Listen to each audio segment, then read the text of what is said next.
नमस्ते, मैं हूं किशोर अजवाणी। आप देख रहे हैं देश का नंबर 1 हिंदी न्यूज चैनल। घड़ी इशारा कर रही है 9 बजे रात का। वक्त 100 बात की एक बात का। बड़ी खबर आ रही है राजस्थान से, जहां बिपरजॉय तूफान ने कई जिलों में तबाही मचा दी है। वहां कई जिलों में इतनी ज्यादा बारिश हुई कि खेत, घर, हाईवे पानी में डूब गए। कई जगह पर लोग बाढ़ में फंसे दिखे। मौसम विभाग ने राजस्थान के कई जिलों में रेड अलर्ट जारी कर दिया। मतलब यह कि वहां भारी बारिश की चेतावनी जारी की गई।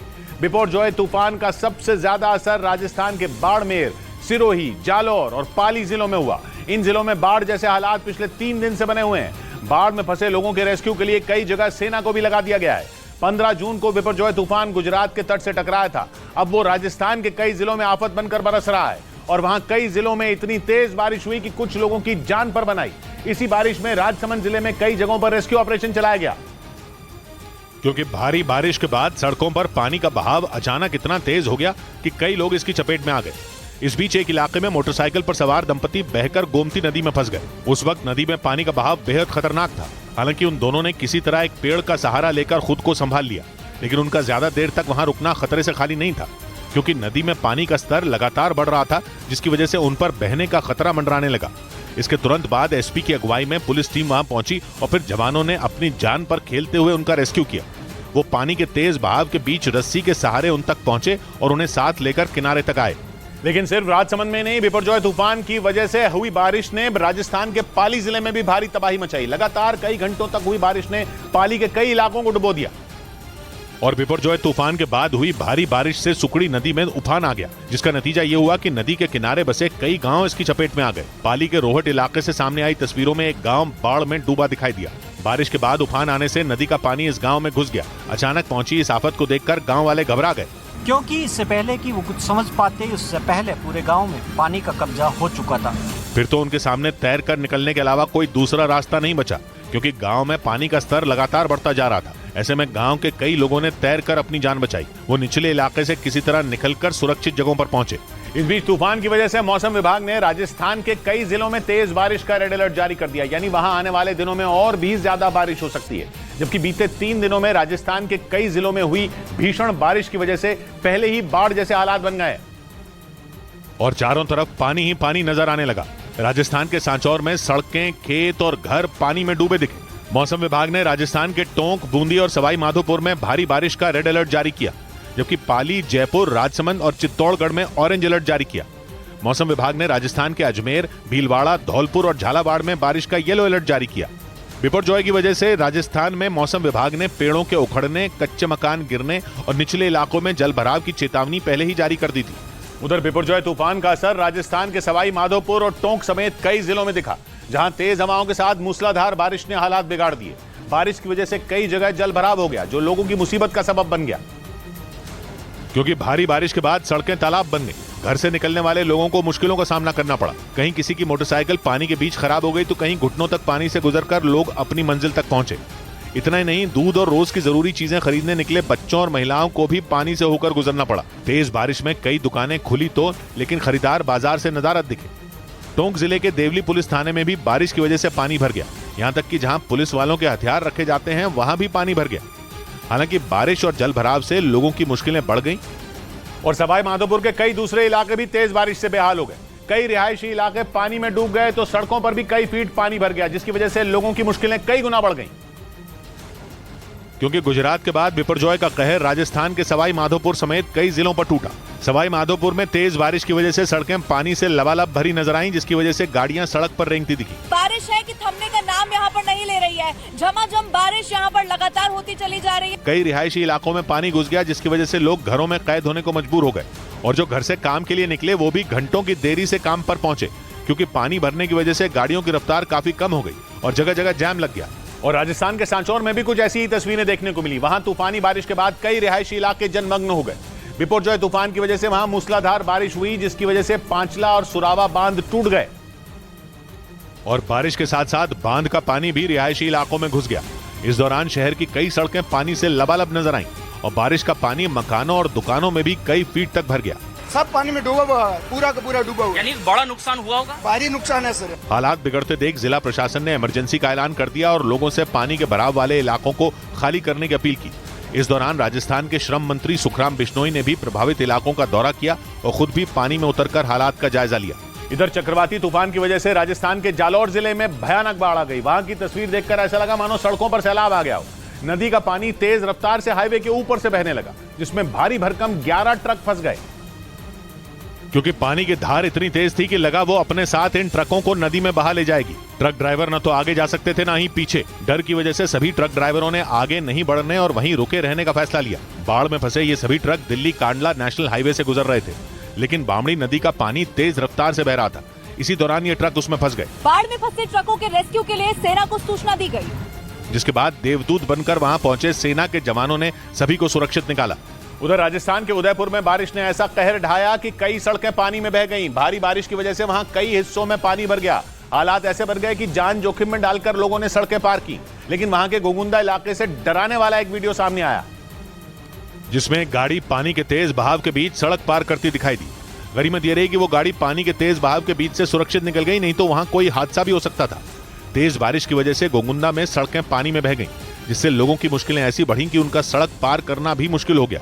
वहां कई जगहों पर ट्रैफिक की रफ्तार भी थम गई।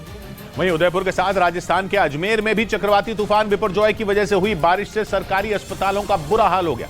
वहां जवाहरलाल नेहरू अस्पताल में इतना पानी भर गया कि मरीजों की मुश्किलें बढ़ गईं। क्योंकि जहां उन्हें भर्ती किया गया वहां भी चारों तरफ पानी ही भर गया, जिसकी वजह से मरीजों का बेड से नीचे उतरना भी मुश्किल हो गया। जवाहरलाल नेहरू अस्पताल के ज्यादातर हिस्सों में पानी का ही कब्जा दिखाई दिया। हालांकि कुछ मरीजों को दूसरे वार्ड में शिफ्ट किया गया, लेकिन अस्पताल में पानी इतना ज्यादा भर गया कि उसे निकालने के लिए काफी मशक्कत करनी पड़ गई। चक्रवाती तूफान बिपरजॉय की वजह से राजस्थान में लगातार बारिश हो रही है, जिससे वहां के कई इलाकों में पानी भर गया। उधर राजस्थान के राजसमंद जिले में भारी बारिश के बाद नदी के तेज बहाव में फंसकर एक आदमी की मौत हो गई। हालांकि रेस्क्यू टीम ने नदी में फंसे 2 बच्चों को बचा लिया, जो अपने दादा के साथ चंद्रभागा नदी को पार करने की कोशिश कर रहे थे। तभी नदी के तेज बहाव में वो तीनों फंस गए। घटना की जानकारी मिलते ही एसडीआरएफ की टीम वहां पहुंची, जिसके बाद उन्हें बचाने का अभियान शुरू किया गया। रेस्क्यू टीम के जवान जब घटना वाली जगह पर पहुंचे तब उन्हें दोनों बच्चे तो दिखाई दिए, लेकिन उनके दादा का कुछ पता नहीं चला।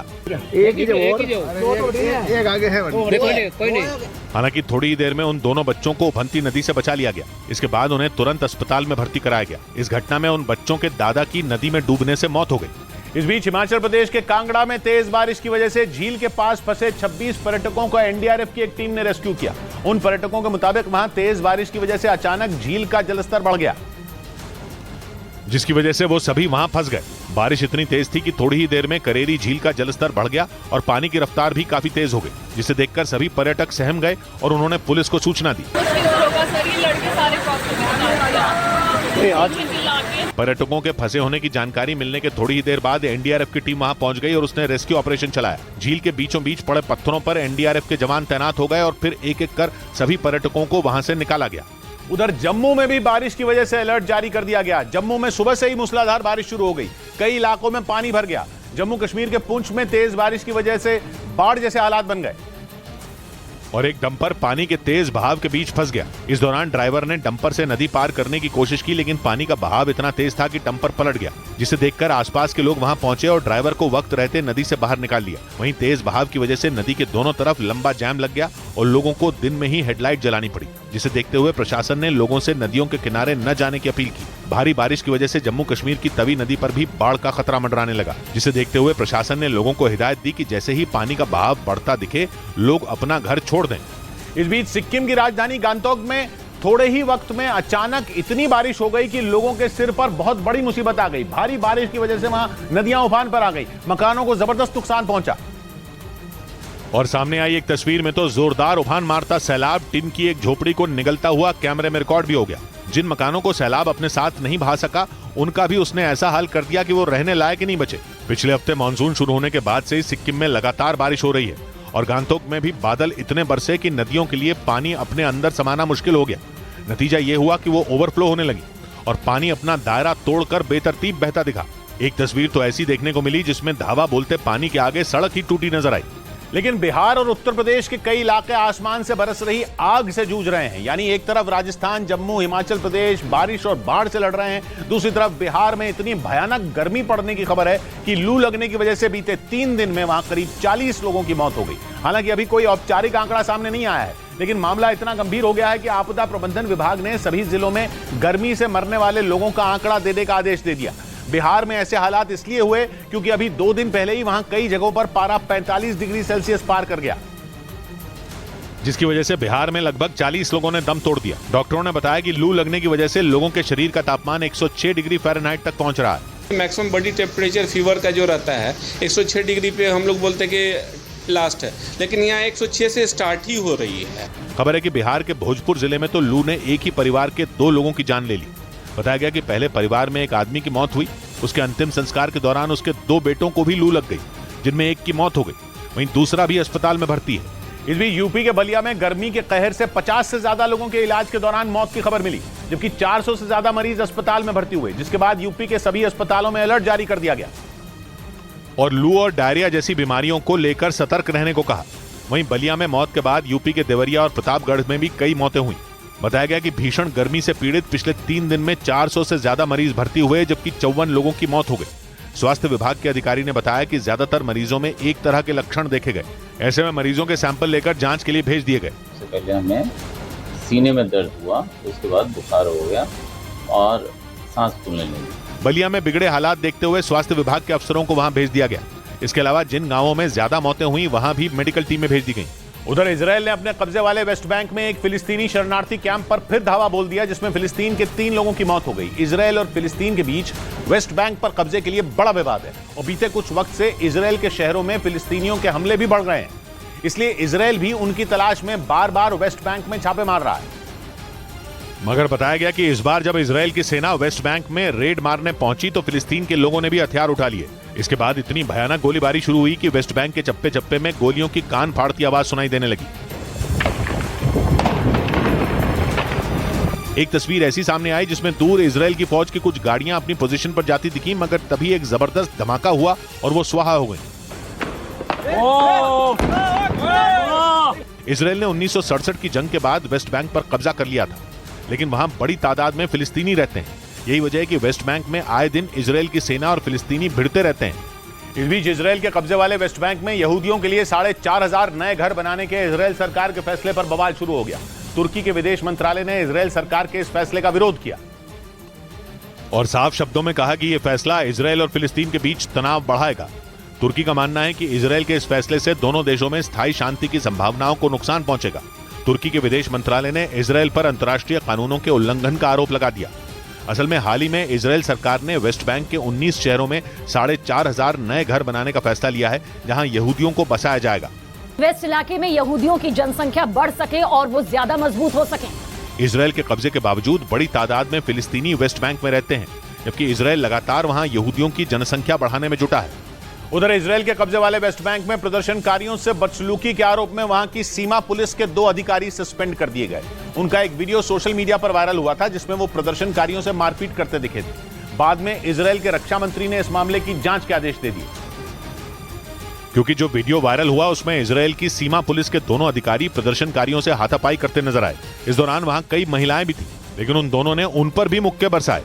उन्हें जो भी रोकने पहुंचा उसे उन दोनों ने पीट दिया।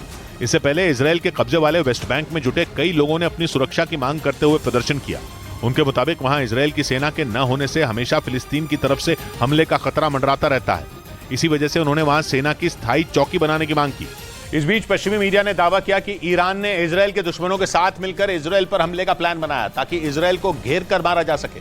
पश्चिमी मीडिया ने दावा किया कि इजरायल को घुटनों पर लाने के लिए ईरान ने आतंकी संगठन हमास का साथ मांगा और आतंकी संगठन हमास और ईरान के बीच तेहरान में बड़ी डील हुई, जबकि पैलेस्टीनियन इस्लामिक जिहाद नाम का संगठन पहले से ही ईरान के पाले में है, जिसके लड़ाके वेस्ट बैंक, गाजा और इजरायल के कब्जे वाले इलाकों में फैले हैं। पश्चिमी मीडिया ने दावा किया कि ईरान चाहता है कि हमास और पैलेस्टीनियन इस्लामिक जिहाद मिलकर इजरायल के खिलाफ ऐसी जंग छेड़ दें कि उसका सबसे बड़ा दुश्मन तबाह हो जाए। ईरान जल्द से जल्द परमाणु बम बनाकर अपने दुश्मन देशों को डराने की फिराक में है, जबकि इजरायल ने उसके इसी खुफिया कार्यक्रम को रोकने की कसम खाई। इजरायल अब तक ईरान के समर्थन वाले कई चरमपंथी संगठनों को सीरिया और इराक में निशाना भी बना चुका है, जिसे रोकने के लिए हमास और ईरान ने हाथ मिला लिया। इधर दिल्ली यूनिवर्सिटी के साउथ कैंपस में दिन दहाड़े 19 साल के एक छात्र की बेरहमी से चाकुओं से गोद कर हत्या कर दी गई। जिस लड़के की हत्या की गई उसका नाम निखिल चौहान बताया गया और वो आर्यभट्ट कॉलेज में पढ़ता था। और पुलिस के सूत्रों का कहना है कि कुछ रोज पहले निखिल का किसी बात पर क्लास में पढ़ने वाले एक लड़के के साथ झगड़ा हुआ था। आरोप है कि उसी झगड़े की वजह से कॉलेज के बाहर उस लड़के ने अपने कुछ साथियों के साथ निखिल को घेर लिया और फिर उस पर चाकुओं से हमला बोल दिया। यहाँ पर कुछ बहस हुई और बहस होने के बाद निखिल को इसी जगह से चाकू गोदकर उसकी हत्या कर दी गई। अचानक हुए इस हमले में निखिल बुरी तरह घायल हो गया। आसपास के लोगों ने फौरन उसे अस्पताल पहुंचाया, जहां उसकी मौत हो गई। तो उसे हॉस्पिटल में भर्ती करवा रखा था, वहाँ पहुंचे तो मृत था। निखिल दिल्ली के पश्चिम विहार इलाके का रहने वाला था और वो आर्यभट्ट कॉलेज में बीए ऑनर्स की पढ़ाई कर रहा था। इस बीच पुलिस ने दिल्ली के आर्यभट्ट कॉलेज में पढ़ने वाले छात्र निखिल की चाकुओं से गोदकर हत्या करने के आरोप में 2 लड़कों को गिरफ्तार कर लिया, जबकि 2 की तलाश की जा रही है। पुलिस के मुताबिक इस हत्याकांड को 4 लड़कों ने अंजाम दिया, जिनमें दिल्ली पुलिस ने 24 घंटे के अंदर मर्डर में शामिल राहुल और हारून नाम के 2 आरोपियों को गिरफ्तार कर लिया। पुलिस ने तो ये बताया 2 लड़के पकड़े हुए हैं बस। अच्छा, कभी निखिल ने कुछ घर में आके बताया आपको कोई लड़ाई? कुछ भी नहीं बताया उन्होंने। पुलिस के मुताबिक आरोपी राहुल की उम्र 19 साल है और वो भी आर्यभट्ट कॉलेज में बीए फर्स्ट ईयर का छात्र है। उसके पिता दिल्ली के बिंदापुर इलाके में दुकान चलाते हैं, जबकि 19 साल का दूसरा आरोपी हारून दिल्ली के जनकपुरी का रहने वाला है और वो राहुल का दोस्त है। पुलिस के मुताबिक हारून दिल्ली के नांगलोई इलाके में टी शर्ट बनाने वाली एक फैक्ट्री में काम करता है। इन दोनों के अलावा इस हत्याकांड में 2 और लड़के शामिल हैं, जिनकी पहचान की जा चुकी है। और पुलिस सूत्रों के मुताबिक दिल्ली यूनिवर्सिटी के छात्र निखिल की हत्या के पीछे की वजह उसकी दोस्त से हुई बदतमीजी है, क्योंकि आरोप है कि करीब 1 हफ्ते पहले निखिल की दोस्त के साथ कॉलेज में पढ़ने वाले एक लड़के ने बदसलूकी की थी। और पुलिस सूत्रों का दावा है कि अपनी दोस्त से हुई बदतमीजी से निखिल नाराज था और उसी बात पर आरोपी लड़के के साथ उसकी बहस हुई थी। 1 हफ्ता पहले जो निखिल की गर्लफ्रेंड थी, उसे जो आरोपी छात्र थे उसने उसके साथ छेड़खानी कर दी थी, कुछ मिसबिहेव किया था। सूत्र बताते हैं कि उस दौरान उस लड़के ने निखिल को देख लेने की धमकी दी थी। आरोप है कि वो लड़का कई दिनों से निखिल से बदला लेने की फिराक में था। उसे मौका तब मिला जब 1 रोज पहले निखिल क्लास खत्म होने के बाद कॉलेज से बाहर निकला। पुलिस के मुताबिक उसी दौरान आरोपी लड़के ने अपने कुछ साथियों के साथ मिलकर उस पर चाकू से हमला कर दिया। बाद में निखिल को घायल हालत में अस्पताल ले जाया गया, जहां उसकी मौत हो गई। और दिल्ली के आर्यभट्ट कॉलेज में पढ़ने वाले छात्र निखिल के घर वालों का कहना है कि वो हत्या से पहले मॉडलिंग के लिए मुंबई जाने वाला था, लेकिन मुंबई जाने से पहले ही कॉलेज के बाहर उसकी चाकू मारकर हत्या कर दी गई, जिसकी वजह से निखिल के घर वालों पर दुख का पहाड़ टूट पड़ा। घर वालों का कहना है कि निखिल पढ़ाई के साथ साथ मॉडलिंग भी करता था। उसने 2 गाने भी बनाए थे जो यूट्यूब पर मौजूद हैं। निखिल के पिता संजय चौहान के मुताबिक वो मॉडलिंग के लिए मुंबई जाने वाला था, लेकिन उन्हें इस बात की भनक नहीं थी कि कॉलेज में हुए मामूली विवाद की वजह से उनके बेटे की जान चली जाएगी। मॉडलिंग कर रहा था, पापा मॉडल बनूंगा। मुंबई से फोन भी आया था, मेरा बेटा पेपर चल रहे हैं अभी, यही बच जा। निखिल की मां ने बताया कि उसकी दोस्त भी उसके साथ मॉडलिंग करती थी और अक्सर उनके घर आती थी। क्या मॉडलिंग करते थे दोनों लोग? हाँ जी, दोनों मॉडलिंग करते हैं। निखिल की दिन दहाड़े हुई हत्या से घर वाले सन्न है। रो रो कर उनका बुरा हाल है। उन्हें यकीन ही नहीं हो रहा कि निखिल अब इस दुनिया में नहीं है। और दिल्ली यूनिवर्सिटी के छात्र निखिल की हत्या के बाद उसके घर वालों ने पुलिस पर उसकी दोस्त को जबरन थाने में बैठा रखने का भी आरोप लगाया। घर वालों का कहना है कि निखिल की दोस्त के सामने ही आरोपियों ने उस पर चाकू से हमला बोला, जिसके बाद उसने हमलावरों से निखिल को बचाने की कोशिश भी की। घर वालों का कहना है कि आरोपियों ने हमला तब किया जब निखिल और उसकी दोस्त कॉलेज के बाहर बैठे हुए थे। आरोप है कि तभी 4 लड़कों ने निखिल पर चाकू से वार करने शुरू कर दिए, जिसके बाद उसकी दोस्त ने हमला कर रहे उन लड़कों को रोकने की कोशिश की। मतलब निखिल की दोस्त के सामने ही हत्याकांड को अंजाम दिया गया। घर वालों का आरोप है कि इसीलिए पुलिस जानबूझकर उसे थाने से बाहर नहीं निकलने दे रही। लड़की के आगे ही चाकू मारे गए, उस लड़की को आगे नहीं आने दिया जा रहा है, पुलिस वालों ने अंदर बिठा रखा है। घर वालों का यह भी आरोप है कि निखिल की दोस्त को पुलिस बोलने तक नहीं दे रही, जबकि उसके सामने ही निखिल की बेरहमी से हत्या कर दी गई। उधर यूक्रेन के मीडिया के मुताबिक काला सागर में तैनात रूस के जंगी बेड़े ने यूक्रेन पर कलिब्र मिसाइलें दाग दी। हालांकि यूक्रेन की सेना ने रूस के इन हमलों को वक्त रहते नाकाम करने का दावा किया, क्योंकि यूक्रेन के रक्षा मंत्रालय के मुताबिक उनकी सेना रूस की ओर से किसी बड़े हमले की आशंका को लेकर पहले ही अलर्ट थी और दावा किया गया कि रूस ने पनडुब्बी के जरिए काला सागर से यूक्रेन के दक्षिण पूर्वी हिस्से पर 4 कलिब्र मिसाइलें दागी और अजोव सागर में तैनात युद्धपोत से 4 आत्मघाती ड्रोन छोड़े। लेकिन दावा किया गया कि पहले से ही तैयार यूक्रेन की सेना ने रूस की इन मिसाइलों और ड्रोन को हवा में ही तबाह कर दिया। इस बीच पश्चिमी मीडिया ने दावा किया कि यूक्रेन की सेना ने रूस की सीमा के पास भीषण हवाई हमले कर दिए, जिनमें रूस के बेलग्रद और कुर्स्क शहर को निशाना बनाया गया।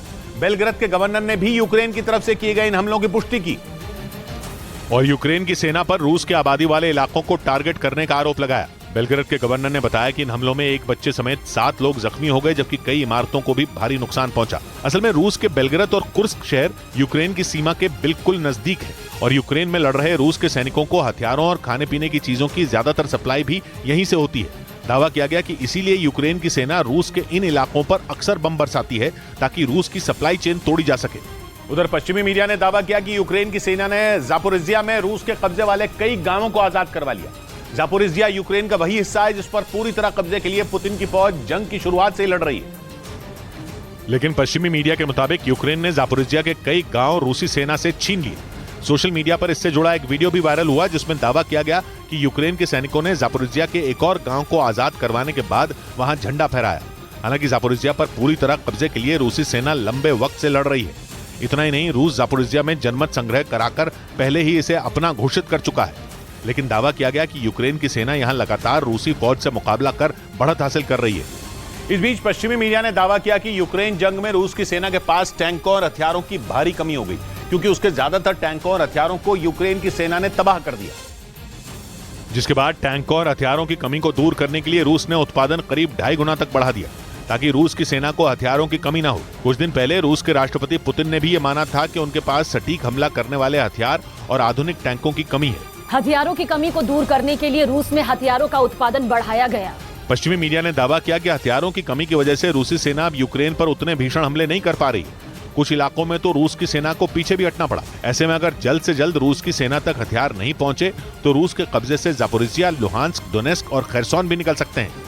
इधर उत्तर प्रदेश की राजधानी लखनऊ में फिल्म आदिपुरुष के खिलाफ विरोध प्रदर्शन किया गया। 3 दिन पहले रिलीज हुई फिल्म के कुछ डायलॉग को लेकर लोग गुस्से में दिखे। नाराज लोगों ने हजरतगंज में सड़क पर फिल्म का पोस्टर जलाने की कोशिश की और फिल्म के डायलॉग लिखने वाले मनोज मुंतशिर के खिलाफ नारेबाजी की। इस दौरान प्रदर्शनकारियों और वहां मौजूद पुलिसकर्मियों के बीच छीना झपटी हो गई। पुलिस वाले प्रदर्शनकारियों से फिल्म का पोस्टर लेने की कोशिश कर रहे थे। इस दौरान प्रदर्शन कर रहा एक शख्स भागने की भी कोशिश करने लगा, जिसे एक पुलिस वाले ने दौड़कर पकड़ लिया। प्रदर्शन कर रहे लोगों ने आरोप लगाया कि फिल्म में लिखे गए डायलॉग से हिंदू संस्कृति का अपमान हुआ।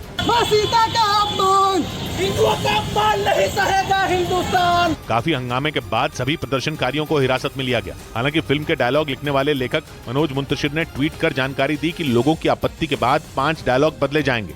इस बीच फिल्म आदिपुरुष पर हुए विवाद के बाद फिल्म के लेखक मनोज मुंतशिर को मुंबई पुलिस ने सुरक्षा दे दी। मनोज मुंतशिर ने मुंबई पुलिस को लिखित शिकायत दी और बताया कि कुछ लोगों ने उन्हें सोशल मीडिया पर धमकी दी।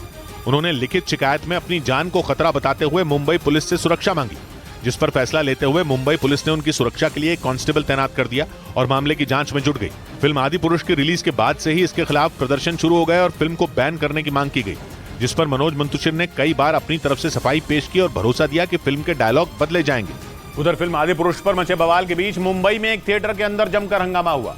आरोप है कि नाला सोपारा में कुछ हिंदूवादी संगठन के कार्यकर्ताओं ने फिल्म आदिपुरुष के एक शो को बंद करवा दिया और चलते शो के दौरान थिएटर के अंदर घुसकर हंगामा करने लगे। यही नहीं, उन्होंने वहां बैठे लोगों को आदिपुरुष फिल्म देखने से रोका और नारेबाजी करने लगे।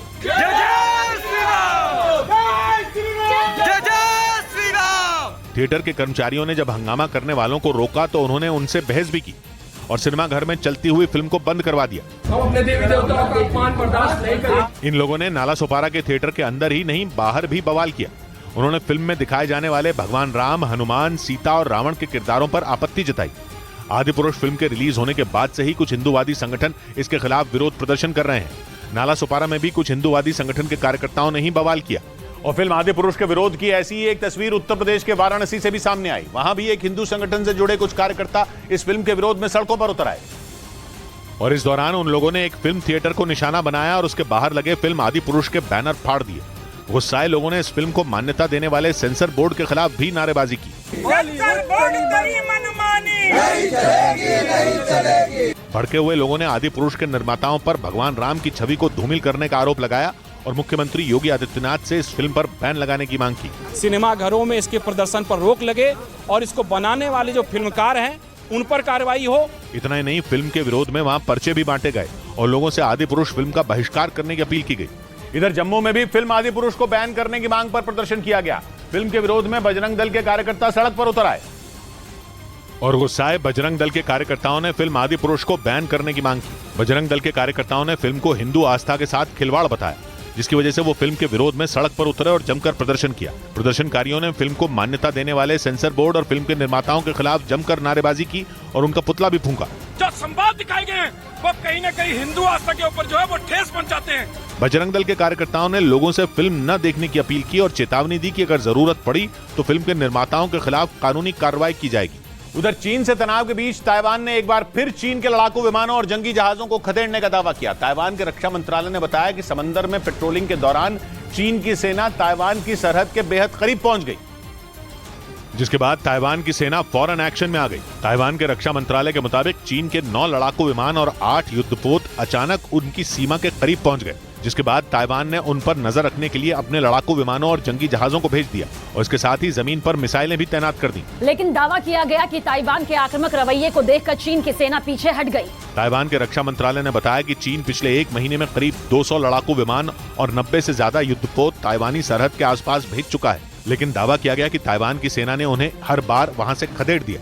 इस बीच पश्चिमी मीडिया ने दावा किया कि चीन ने अमेरिका को भरोसा दिया है कि वो यूक्रेन के खिलाफ लड़ाई के लिए रूस को हथियार नहीं भेजेगा।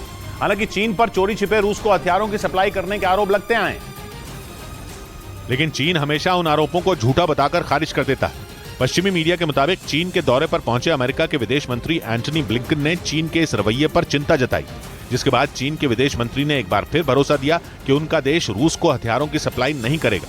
इतना ही नहीं, चीन की सरकार अब अपने देश में उन प्राइवेट कंपनियों पर भी नजर रखेगी जो रूस के साथ किसी भी तरह के सैन्य समझौते का हिस्सा बन सकती हैं। उधर पश्चिमी मीडिया के मुताबिक चीन ने एक बार फिर अमेरिका को ताइवान से दूर रहने की चेतावनी दे दी। चीन ने साफ कर दिया कि ताइवान के मुद्दे पर वो किसी से कोई समझौता नहीं करेगा। इस मुद्दे पर पिछले कई महीनों से अमेरिका और चीन आमने सामने है और पश्चिमी मीडिया के मुताबिक कभी भी उनके बीच जंग छिड़ सकती है, लेकिन चीन ने अमेरिका को ताइवान से दूर रहने की चेतावनी देकर इस तनाव को चरम पर पहुंचा दिया। चीन ने अमेरिका के विदेश मंत्री एंटनी ब्लिंकन को बताया कि इस मुद्दे पर कोई समझौता नहीं हो सकता और ताइवान चीन का ही एक हिस्सा है। इसके साथ ही चीन ने अमेरिका को ताइवान के मामले से दूर रहने की सलाह दी। चीन ने आरोप लगाया कि अमेरिका ने पहले ताइवान के साथ डील की और अब वो ताइवान को हथियार दे रहा है, जिसे चीन सीधे तौर पर दक्षिण चीन सागर में अपने लिए चुनौती के तौर पर देखता है, क्योंकि वो दक्षिण चीन सागर और ताइवान को अपना बताता आया है और वहां अमेरिका की मौजूदगी उसके लिए सबसे बड़ा खतरा है। इस बीच चीन की सरकार के मुखपत्र ग्लोबल टाइम्स की तरफ से एक वीडियो जारी कर ताइवान पर दबाव बनाने की कोशिश की गई। चीन की फौज का यह प्रोपेगेंडा वीडियो तब जारी किया गया जब अमेरिका के विदेश मंत्री एंटनी ब्लिंकन चीन के दौरे पर हैं और ताइवान समेत कई मुद्दों पर चीन और अमेरिका के बीच तनाव कम करने की कोशिश में जुटे हैं। लेकिन उसी वक्त चीन की फौज का एक प्रोपेगेंडा वीडियो सामने आ गया। इस वीडियो में दावा किया गया कि चीन की वायुसेना के H-6K बॉम्बर ताइवान के पास भेजे गए। इन विमानों ने ताइवान को घेरने और दुश्मन के ठिकानों पर बम बरसाने का अभ्यास किया। ऐसे अभ्यास पिछले 4 महीनों में चीन की फौज 8 बार कर चुकी है, लेकिन इस वीडियो के जरिए चीन की वायुसेना की ताकत दिखाने की कोशिश की गई। वीडियो जारी करने का मतलब अमेरिका को साफ संकेत समझा जा रहा है कि वो ताइवान के मुद्दे पर झुकने वाला नहीं है। इधर मध्य प्रदेश सरकार ने धर्मांतरण के लिए मजबूर करने वाले सभी आरोपियों के घरों पर बुलडोजर चलवा दिया। आरोप है कि आरोपियों ने एक आदमी के गले में कुत्ते का पट्टा बांधकर उसे धर्म परिवर्तन के लिए मजबूर करते हुए उसका एक वीडियो बनाया था, जिसके वायरल होने के बाद पुलिस ने आरोपियों पर एक्शन लिए और वीडियो में दिखने वाले आरोपियों के खिलाफ NSA यानी राष्ट्रीय सुरक्षा कानून के तहत कार्रवाई की। साथ ही अवैध रूप से बनाए गए उनके मकानों को भी तोड़ डाला। नगर निगम का अमला पुलिस की सुरक्षा में। इस कार्रवाई के दौरान आरोपियों के घर वालों ने इसका विरोध किया। उन्होंने आरोप लगाया कि इस कार्रवाई से पहले उन्हें कोई नोटिस तक जारी नहीं किया गया। बच्चे ने अपराध करा, लड़के ने अपराध करा है, तो सजा किसको मिलना चाहिए, उसको, इनको या हमें। इस मामले में MP पुलिस ने 6 लोगों को गिरफ्तार किया, जिन पर एक शख्स को धमकाते हुए उसे धर्मांतरण के लिए मजबूर करने का आरोप है, जिसके वीडियो में आरोपी उस आदमी के गले में पट्टा बांधकर उसे गालियां देते सुनाई दिए। आरोप है कि वो लोग पीड़ित शख्स को कुत्ते की तरह बांधकर उस पर धर्म परिवर्तन का दबाव बना रहे थे। जिसका वीडियो वायरल होने के बाद मध्य प्रदेश के गृह मंत्री नरोत्तम मिश्रा के आदेश पर वीडियो में दिखने वाले आरोपियों को गिरफ्तार कर लिया गया। पुलिस कमिश्नर भोपाल को तत्काल निर्देश दिए। पीड़ित लड़के के घर वालों का आरोप है कि आरोपी कई दिनों से धर्म परिवर्तन करने के लिए मजबूर कर रहे थे। धमकी दी गई कि अगर नहीं करोगे तो तेरी माँ को, तेरे को और तेरे को मार डालेंगे, तीनों। हालांकि आरोपियों के घर वालों ने धर्म परिवर्तन के इल्जाम को झूठा बताया और ये आरोप लगाया कि उनके बच्चों को फंसाने की साजिश रची गई। इस दौरान नगर निगम और पुलिस की टीम ने उनमें एक आरोपी साहिल के कमरे पर भी हथौड़ा चलाया, लेकिन ऐसा होते ही वहां बवाल मच गया, क्योंकि आरोप है कि नगर निगम की टीम ने जिस घर पर एक्शन लिया वो साहिल का था ही नहीं, बल्कि वो वहां किराए पर रहता था। लेकिन उस घर में भी नगर निगम की टीम ने हथौड़ा चलाकर उसकी दीवारों को तोड़ डाला। दावा किया गया कि जिस कमरे पर प्रशासन का एक्शन हुआ वहां आरोपी साहिल किराए पर रहता था। यही कमरा जिसमें वो रहता था उसको तोड़ा गया। इससे पहले नगर निगम की टीम ने वीडियो में दिखने वाले 3 और आरोपियों के घरों में तोड़फोड़ की, जिन्हें उस शख्स को धर्मांतरण के लिए मजबूर करने के आरोप में गिरफ्तार किया गया। उधर अपने दोस्त अमेरिका और अपने कट्टर दुश्मन ईरान के बीच जल्द परमाणु डील की खबर सुनकर इजराइल तिलमिला गया। इजराइल के मीडिया में खबर चल रही है कि अमेरिका और ईरान में बात बनने वाली है और अगले कुछ वक्त में दोनों देश अंतरिम परमाणु डील कर सकते हैं। मगर इसकी भनक लगते ही इजराइल का पारा चढ़ गया, उसने अमेरिका को ही आंखें दिखा दी और एक बार फिर दो टूक कह दिया कि इजराइल अमेरिका की ईरान के साथ किसी भी डील को नहीं मानने वाला। पिछले हफ्ते भी इजराइल के प्रधानमंत्री बेंजामिन नेतन्याहू ने अमेरिका को यही चेतावनी दी थी, मगर फिर भी बार बार खबरें आ रही हैं कि अमेरिका और ईरान 5 साल से रद्द पड़ी न्यूक्लियर डील को बहाल करने के लिए एड़ी चोटी का जोर लगाए हुए हैं। दोनों के बीच पर्दे के पीछे लगातार बातचीत चल रही है। अमेरिका का मकसद है ईरान को परमाणु बम बनाने से रोकना और ईरान खुद पर लगे प्रतिबंधों से छुटकारा पाना चाहता है। लेकिन इजराइल 2015 में भी इस डील के खिलाफ खड़ा था और आज भी उसका मानना है कि ईरान से बात करके नहीं बल्कि उसे हमले का डर दिखाकर ही परमाणु बम बनाने से रोका जा सकता है। इस बीच ईरान ने दावा किया कि उसने अपने एक अहम परमाणु ठिकाने पर यूएन की एटॉमिक एजेंसी IAEA के लगाए सर्वेलेंस कैमरे फिर चालू कर दिए। ईरान के परमाणु कार्यक्रम पर नजर रखने के लिए IAEA ने उसके कई ठिकानों पर अपने कैमरे लगाए हुए हैं और पिछले साल उसने ईरान को फटकार लगा दी थी। इसी बात पर ईरान ने IAEA के कैमरों को ही बंद कर दिया था। मगर अब ईरान ने बताया कि उसने अपने परमाणु ठिकाने पर लगे IAEA के 10 कैमरे फिर शुरू कर दिए। मगर ईरान का यह कदम सिर्फ नाम के लिए ही है, कहानी यहीं खत्म नहीं होती। ईरान ने कैमरे चालू तो कर दिए लेकिन उनमें रिकॉर्ड होने वाला डेटा वो IAEA को नहीं देने वाला। ईरान IAEA से डेटा तभी शेयर करेगा जब उसकी शर्त पूरी होगी।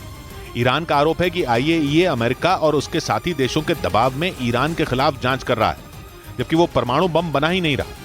इसलिए ईरान ने दो टूक कहा कि जब IAEA उसकी बात मान लेगा तब उसे ईरान के परमाणु ठिकाने पर लगे कैमरों से डेटा मिलने लगेगा। इधर मध्य प्रदेश के खंडवा में विधानसभा चुनाव के लिए टिकट बंटवारे के मुद्दे पर जुटे कांग्रेस कार्यकर्ताओं के बीच जमकर मारपीट हो गई।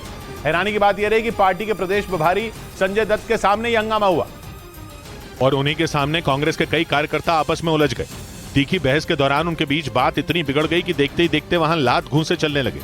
गुस्साए कार्यकर्ताओं ने एक दूसरे पर कुर्सियां भी फेंकी। कांग्रेस दफ्तर में हुई इस मारपीट के बाद ऑफिस के बाहर भी पार्टी के दो पक्षों में काफी देर तक बहस हुई। हंगामा उस वक्त शुरू हुआ जब एक नेता ने जिला प्रभारी पर टिकट बेचने का आरोप लगा दिया, जिसके बाद तो वहां बवाल मच गया। जिला प्रभारी के समर्थक इन आरोपों पर बुरी तरह भड़क गए। हालांकि वहां मौजूद दूसरे नेताओं ने मारपीट कर रहे दोनों पक्षों को किसी तरह समझा बुझाकर शांत कराया।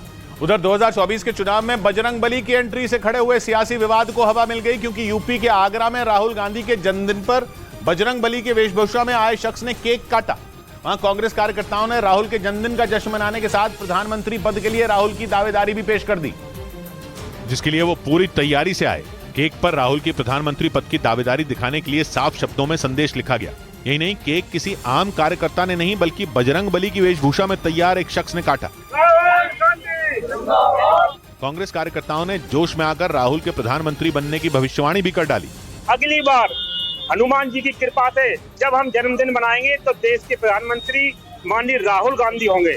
मध्य प्रदेश के जबलपुर में कुछ दिन पहले प्रियंका के कार्यक्रम के बजरंग बली के रंग में रंगने के बाद आगरा में भी वही हुआ, जिसने 2024 के चुनाव में बजरंग बली की एंट्री से खड़े हुए सियासी विवाद को हवा दे दी।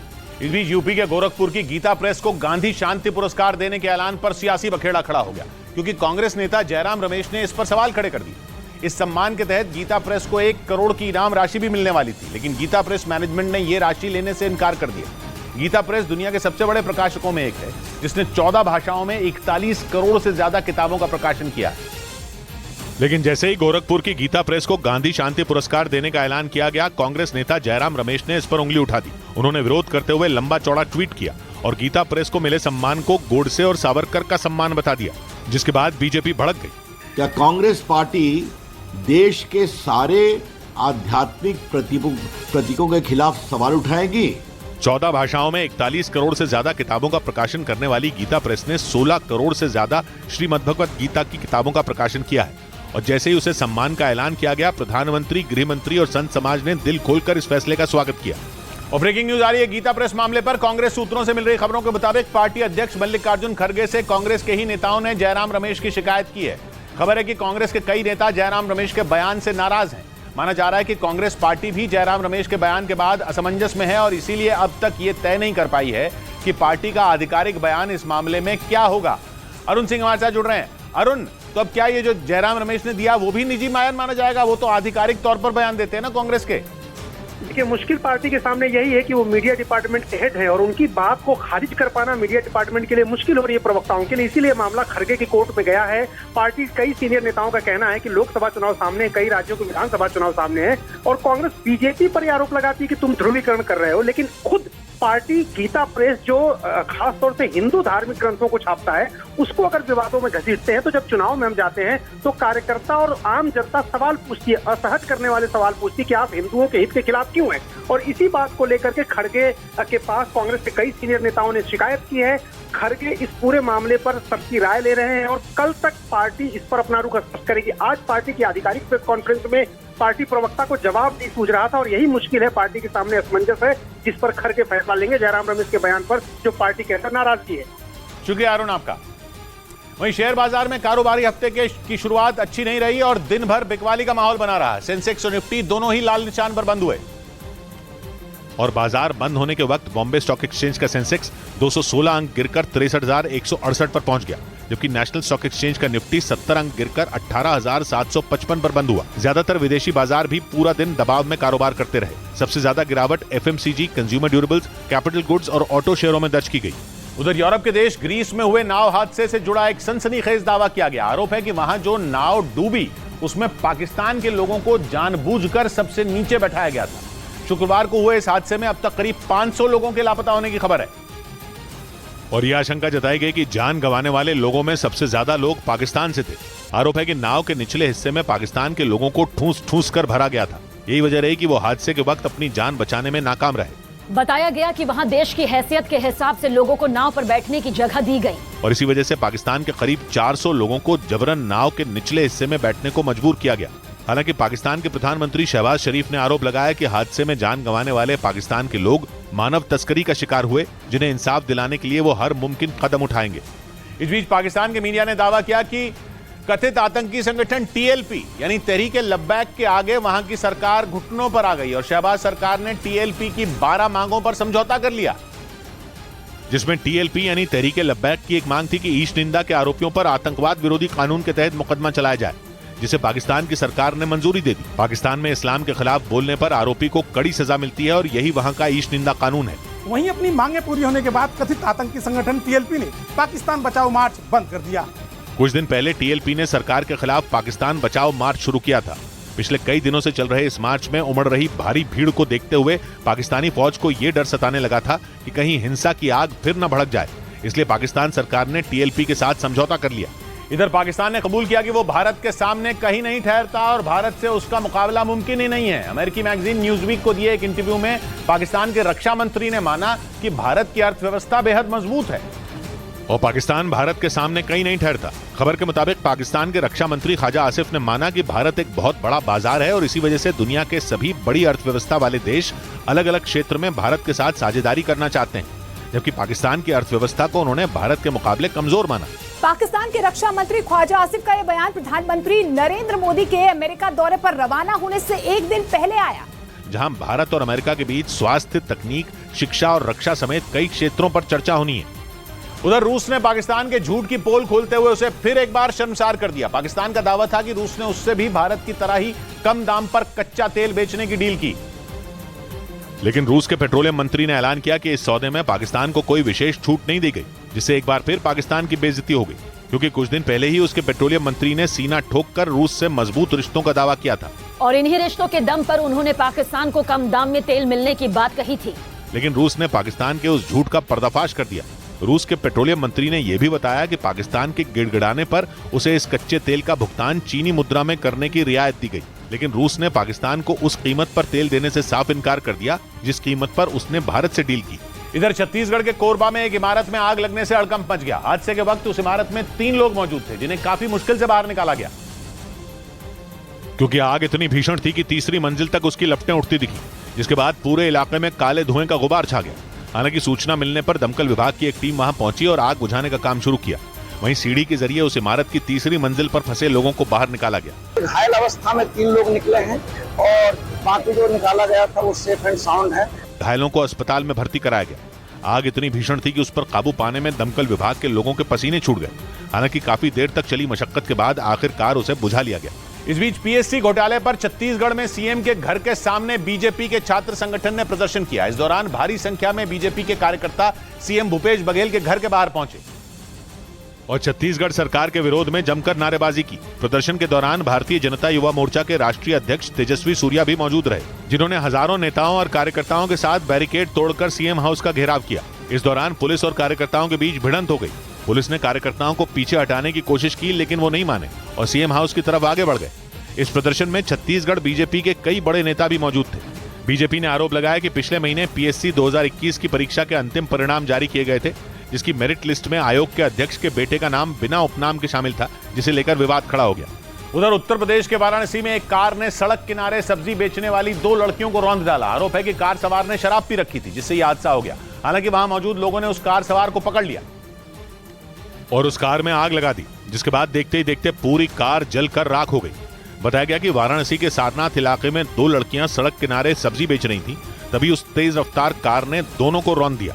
लेकिन जैसे ही यह हादसा हुआ, वहां मौजूद लोगों का गुस्सा ऐसा फूटा कि उन्होंने कार में आग लगा दी। घटना की जानकारी मिलने पर पुलिस वहां पहुंच गई और उस कार सवार को हिरासत में ले लिया और मामले की जांच में जुट गई। उधर स्वीडन के मीडिया ने दावा किया कि नेटो के सामने स्वीडन ने यह डर जताया कि रूसी सेना कभी भी उस पर हमला कर सकती है। स्वीडन रूस का पड़ोसी देश है। उसने पुतिन की लाख धमकियों के बाद भी पिछले साल फिनलैंड के साथ सैन्य संगठन नेटो में शामिल होने की अर्जी दी थी। लेकिन तुर्की के अड़ंगा लगाने से स्वीडन का नेटो में शामिल होने का सपना अटक गया और अब स्वीडन के मीडिया ने वहां की संसदीय समिति की एक रिपोर्ट के हवाले से यह दावा किया कि पुतिन की सेना कभी भी स्वीडन पर हमला कर सकती है। यही नहीं, दावा यह भी है कि नेटो के आगे भी स्वीडन ने अपने इस डर को जाहिर किया और इसी वजह से स्वीडन को भी रूसी सेना के हमले का डर सता रहा है, क्योंकि यूक्रेन की तरह वो भी इस संगठन में शामिल होने की जिद पर अड़ा है, जबकि पुतिन कई बार उसे नेटो से दूर रहने की सलाह दे चुके हैं। इस बीच रूस ने दावा किया कि उसकी खुफिया एजेंसी ने यूक्रेन के जापोरिजिया में तैनात रूसी अधिकारियों की हत्या के प्लान को नाकाम कर दिया। जापोरिजिया पर रूसी सेना कब्जे का दावा करती है और जापोरिजिया के प्रशासन को चलाने के लिए रूस ने अपने कई अधिकारी भी वहां तैनात कर रखे हैं। रूस के मुताबिक यूक्रेन के जासूसों ने उसके अधिकारों की हत्या की साजिश रची, लेकिन वक्त रहते ही रूस की खुफिया एजेंसी ने इस प्लान का खात्मा कर दिया। रूस ने दावा किया कि इस साजिश में शामिल एक महिला को गिरफ्तार किया गया और उसके पास से विस्फोटक भी बरामद किए गए। रूस के मुताबिक उस महिला पर आतंकवाद विरोधी कानून के तहत केस चलाया जाएगा। हालांकि यूक्रेन ने रूस के इस दावे पर कोई बयान नहीं दिया। इधर रूस और यूक्रेन में छिड़ी जंग के बीच यूक्रेन के सेना प्रमुख के गायब होने की खबर है, जो पिछले महीने एक मिसाइल हमले में घायल हो गए थे और तब से ही सार्वजनिक रूप से नजर नहीं आए। अब रूस के राष्ट्रपति पुतिन ने दावा किया कि यूक्रेन की सेना के मुखिया अपने देश को छोड़कर चले गए हैं और इसका मतलब यूक्रेन की सेना बिना अपने कमांडर इन चीफ के जंग लड़ रही है। रूस के मीडिया से बात करते हुए पुतिन ने दावा किया कि यूक्रेन की सेना के कमांडर इन चीफ वालेरी ज़ालुझनी इस वक्त अपने देश में मौजूद नहीं है। पुतिन के इस दावे ने सनसनी फैला दी, क्योंकि पिछले महीने रूस की सेना ने दावा किया कि यूक्रेनी सेना के प्रमुख वालेरी ज़ालुझनी एक मिसाइल की चपेट में आ गए और उनके सिर पर गहरी चोट लगी थी। दावा किया गया था कि उनकी ब्रेन सर्जरी भी हुई थी और तब से ही वालेरी ज़ालुझनी कभी सार्वजनिक रूप से नहीं देखे गए। हालांकि पुतिन के इस दावे पर यूक्रेन ने कोई प्रतिक्रिया नहीं दी। उधर पश्चिमी मीडिया के मुताबिक वैगनर ग्रुप के मुखिया ने दावा किया कि रूसी सेना ने 2 बार उनके ग्रुप को खत्म करने की कोशिश की। वैगनर ग्रुप यूक्रेन जंग की शुरुआत से ही रूसी सेना के समर्थन में जंग लड़ रहा है, लेकिन जंग के बीच ही अब यह चौंकाने वाला दावा सामने आया। पश्चिमी मीडिया के मुताबिक वैगनर ग्रुप के मुखिया येवगेनी प्रिगोजिन ने दावा किया कि जंग के दौरान ही उनके ग्रुप के खात्मे की कोशिश हुई। बताया गया कि बखमूत में रूसी सेना ने वैगनर ग्रुप के सफाए का प्लान बनाया था, लेकिन उसका प्लान फेल हो गया। जबकि येवगेनी प्रिगोजिन के मुताबिक वैगनर ग्रुप को इससे पहले 2019 में सीरिया में लड़ाई के दौरान अमेरिका के हवाई हमलों के बारे में जानकारी नहीं दी गई थी। लेकिन यह पहला मौका नहीं है जब येवगेनी प्रिगोजिन रूसी सेना पर भड़के हों। इससे पहले भी वो कई बार रूसी फौज पर निशाना साधते आए हैं। इधर मध्य प्रदेश के जबलपुर के वेदिका गोलीकांड का आरोपी प्रियांश विश्वकर्मा गिरफ्तार हो गया। इस गोलीकांड के सुर्खियों में आते ही खबर आई कि प्रियांश विश्वकर्मा बीजेपी की यूथ विंग बीजेवाईएम से जुड़ा है, लेकिन जबलपुर बीजेपी के अध्यक्ष ने साफ कर दिया कि प्रियांश विश्वकर्मा का बीजेपी से कोई लेना देना नहीं। पुलिस को प्रियांश की तलाश कुछ दिन पहले हुए वेदिका गोलीकांड में थी, क्योंकि उस पर अपनी दोस्त वेदिका को गोली मारने और घटना की सीसीटीवी फुटेज लेकर फरार होने का आरोप लगा। और फरार होने के 4 दिन बाद प्रियांश विश्वकर्मा गिरफ्तार हो गया। उसे जबलपुर की सीमा के पास नरसिंहपुर जिले से गिरफ्तार करके थाने लाया गया। जबलपुर के वेदिका गोलीकांड मामले के तूल पकड़ते ही खबर आई कि प्रियांश विश्वकर्मा बीजेपी के यूथ विंग बीजेवाईएम से जुड़ा है। कांग्रेस ने तो सबूत के तौर पर प्रियांश की तस्वीरें भी जारी की, लेकिन जबलपुर बीजेपी के अध्यक्ष ने साफ कर दिया कि प्रियांश विश्वकर्मा न तो बीजेपी में किसी पद पर है और न ही उसका कार्यकर्ता है। प्रियांश वेदिका गोलीकांड के बाद से ही फरार था, क्योंकि उस पर उसकी दोस्त वेदिका को अपने दफ्तर में गोली मारने और सबूत से छेड़छाड़ करने का आरोप लगा था। उधर बिहार के गोपालगंज में एक 8 महीने के बच्चे की मौत के बाद एक झोला छाप डॉक्टर पर उस बच्चे का परिवार भड़क गया। परिवार का आरोप है कि झोला छाप डॉक्टर के यहां इलाज के दौरान हुई लापरवाही की वजह से ही उनके बच्चे की मौत हुई। जिसके बाद परिजनों ने आरोपी झोला छाप डॉक्टर की दुकान के बाहर जमकर हंगामा किया, क्योंकि परिवार का आरोप है कि उनके 8 महीने के बच्चे की मौत उसी झोला छाप डॉक्टर की दुकान में इलाज के दौरान हुई, क्योंकि उस वक्त वहां डॉक्टर मौजूद नहीं था, बल्कि एक कंपाउंडर था जो किसी से फोन पर बात करके बच्चे का इलाज कर रहा था। और परिवार के जोर देने पर भी कंपाउंडर ने बच्चे को किसी दूसरे अस्पताल ले जाने नहीं दिया, जिसकी वजह से उसकी मौत हो गई। अब तक डॉक्टर नहीं आया, उसके बाद खाली फोन से इलाज कर रहा है। बच्चे की मौत के बाद कंपाउंडर दुकान छोड़कर भाग गया। पुलिस आरोपी झोला छाप डॉक्टर और उसके कंपाउंडर की तलाश में जुट गई।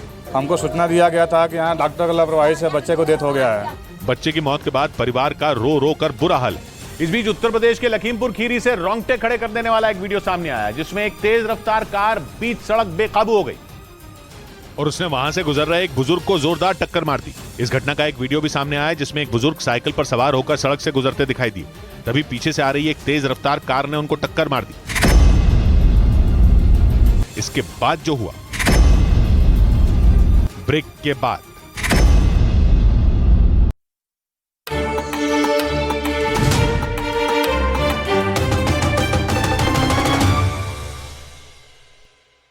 वो राजस्थान के कई जिलों में आफत बनकर बरस रहा है और वहां कई जिलों में इतनी तेज बारिश हुई कि कुछ लोगों की जान पर बनाई। इसी बारिश में राजसमंद जिले में कई जगहों पर रेस्क्यू ऑपरेशन चलाया गया, क्योंकि भारी बारिश के बाद सड़कों पर पानी का बहाव अचानक इतना तेज हो गया कि कई लोग इसकी चपेट में आ गए। इस बीच एक इलाके में मोटरसाइकिल पर सवार दंपति बहकर गोमती नदी में फंस गए। उस वक्त नदी में पानी का बहाव बेहद खतरनाक था। हालांकि उन दोनों ने किसी तरह एक पेड़ का सहारा लेकर खुद को संभाल लिया, लेकिन उनका ज्यादा देर तक वहां रुकना खतरे से खाली नहीं था, क्योंकि नदी में पानी का स्तर लगातार बढ़ रहा था, जिसकी वजह से उन पर बहने का खतरा मंडराने लगा। इसके तुरंत बाद एसपी की अगुवाई में पुलिस टीम वहां पहुंची और फिर जवानों ने अपनी जान पर खेलते हुए उनका रेस्क्यू किया। वो पानी के तेज बहाव के बीच रस्सी के सहारे उन तक पहुंचे और उन्हें साथ लेकर किनारे तक आए। लेकिन सिर्फ राजसमंद में नहीं, बिपरजॉय तूफान की वजह से हुई बारिश ने राजस्थान के पाली जिले में भी भारी तबाही मचाई। लगातार कई घंटों तक हुई बारिश ने पाली के कई इलाकों को डुबो दिया और बिपरजॉय तूफान के बाद हुई भारी बारिश से सुकड़ी नदी में उफान आ गया, जिसका नतीजा ये हुआ कि नदी के किनारे बसे कई गांव इसकी चपेट में आ गए। पाली के रोहट इलाके से सामने आई तस्वीरों में एक गांव बाढ़ में डूबा दिखाई दिया। बारिश के बाद उफान आने से नदी का पानी इस गांव में घुस गया। अचानक पहुंची इस आफत को देखकर गांव वाले घबरा गए, क्योंकि इससे पहले कि वो कुछ समझ पाते, उससे पहले पूरे गांव में पानी का कब्जा हो चुका था। फिर तो उनके सामने तैर कर निकलने के अलावा कोई दूसरा रास्ता नहीं बचा, क्योंकि गांव में पानी का स्तर लगातार बढ़ता जा रहा था। ऐसे में गांव के कई लोगों ने तैर कर अपनी जान बचाई। वो निचले इलाके से किसी तरह निकलकर सुरक्षित जगहों पर पहुंचे। इस बीच तूफान की वजह से मौसम विभाग ने राजस्थान के कई जिलों में तेज बारिश का रेड अलर्ट जारी कर दिया, यानी वहां आने वाले दिनों में और भी ज्यादा बारिश हो सकती है। जबकि बीते 3 दिनों में राजस्थान के कई जिलों में हुई भीषण बारिश की वजह से पहले ही बाढ़ जैसे हालात बन गए और चारों तरफ पानी ही पानी नजर आने लगा। राजस्थान के सांचौर में सड़कें, खेत और घर पानी में डूबे दिखे। मौसम विभाग ने राजस्थान के टोंक, बूंदी और सवाई माधोपुर में भारी बारिश का रेड अलर्ट जारी किया, जबकि पाली, जयपुर, राजसमंद और चित्तौड़गढ़ में ऑरेंज अलर्ट जारी किया।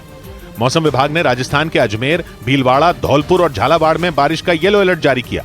बिपरजॉय की वजह से राजस्थान में मौसम विभाग ने पेड़ों के उखड़ने, कच्चे मकान गिरने और निचले इलाकों में जल भराव की चेतावनी पहले ही जारी कर दी थी। उधर बिपरजॉय तूफान का असर राजस्थान के सवाई माधोपुर और टोंक समेत कई जिलों में दिखा, जहां तेज हवाओं के साथ मूसलाधार बारिश ने हालात बिगाड़ दिए। बारिश की वजह से कई जगह जल भराव हो गया, जो लोगों की मुसीबत का सबब बन गया, क्योंकि भारी बारिश के बाद सड़कें तालाब बन गई। घर से निकलने वाले लोगों को मुश्किलों का सामना करना पड़ा। कहीं किसी की मोटरसाइकिल पानी के बीच खराब हो गई तो कहीं घुटनों तक पानी से गुजरकर लोग अपनी मंजिल तक पहुंचे। इतना ही नहीं, दूध और रोज की जरूरी चीजें खरीदने निकले बच्चों और महिलाओं को भी पानी से होकर गुजरना पड़ा। तेज बारिश में कई दुकानें खुली तो, लेकिन खरीदार बाजार से नदारद दिखे। टोंक जिले के देवली पुलिस थाने में भी बारिश की वजह से पानी भर गया। यहाँ तक कि जहाँ पुलिस वालों के हथियार रखे जाते हैं, वहां भी पानी भर गया। हालांकि बारिश और जल भराव से लोगों की मुश्किलें बढ़ गईं और सवाई माधोपुर के कई दूसरे इलाके भी तेज बारिश से बेहाल हो गए।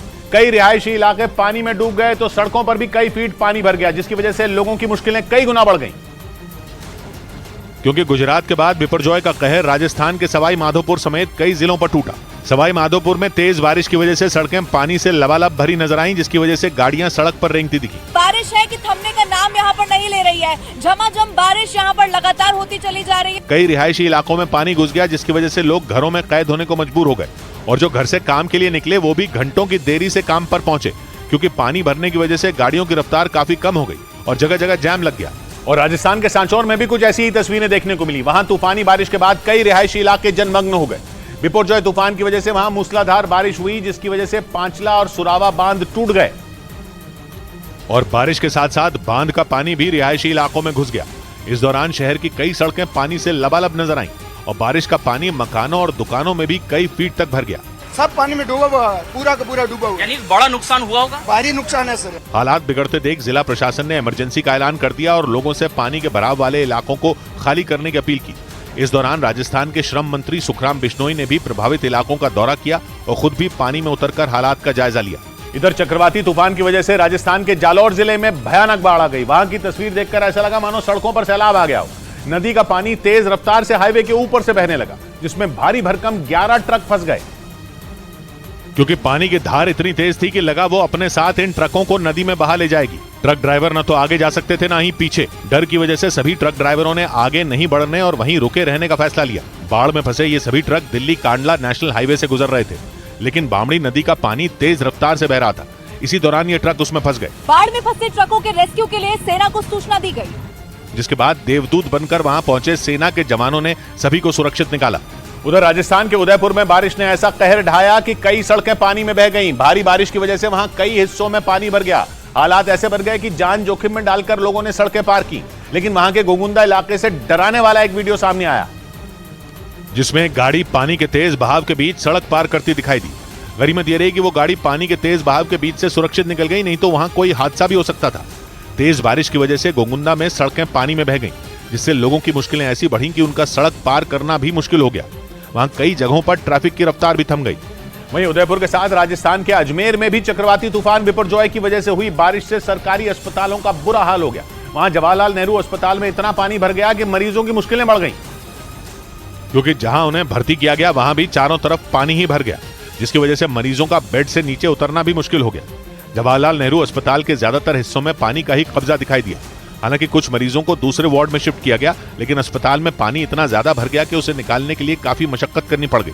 चक्रवाती तूफान बिपरजॉय की वजह से राजस्थान में लगातार बारिश हो रही है, जिससे वहां के कई इलाकों में पानी भर गया।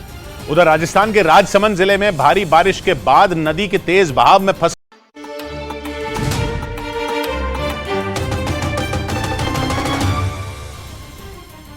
ब्रेकिंग न्यूज आ रही है। पड़ोसी देशों आर्मेनिया और अजरबैजान के बीच फिर जंग छिड़ने के आसार बढ़ गए हैं। अजरबैजान ने दावा किया है कि आर्मेनिया ने उसकी सेना के ठिकानों पर हमला कर दिया है।